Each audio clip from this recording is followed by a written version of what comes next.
Bumaba ang produksyon ng isda sa West Philippine Sea dahil sa tensyon sa pagitan ng China at Pilipinas ayon sa Bureau of Fisheries and Aquatic Resources.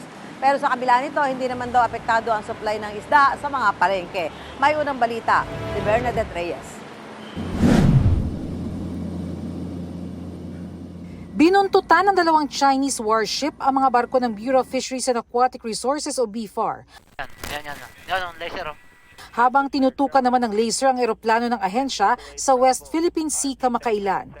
Ang mga tagpong yan noon lang nakaraang linggo, dagdag lang sa mahaba ng listahan ng geopolitical tension sa West Philippine Sea na ayon sa mga mangingisda mismo ay nakaaapekto sa pangingisda nila roon. Ito rin ayon sa BFAR ang isa sa mga dahilan ng bumabang produksyon ng isda sa West Philippine Sea. Sa unang 6 na buwan ng taong ito, bumabaya ng 7,000 metriko tonelada kumpara sa parehong panahon noong 2023. Pero may iba pang dahilan bukod sa tensyon sa lugar. Hindi lamang naman nakatuon doon sa geopolitical situation.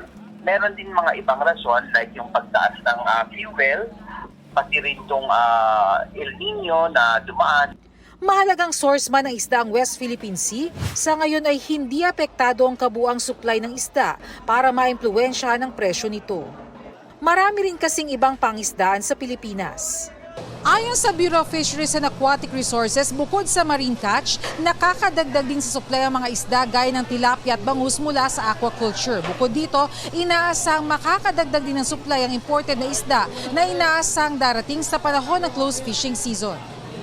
Pero may sapat na supply man sa ngayon, mahalaga ayon sa BFAR na ibatay ang paghuli ng isda sa kapasidad ng karagatan. Dapat science-based ang pag-utilize ng resources. Nagkakaroon nga ng poaching ang China sa West Philippine Sea na hindi siya na-regulate. Posible talaga itong magresulta sa overfishing.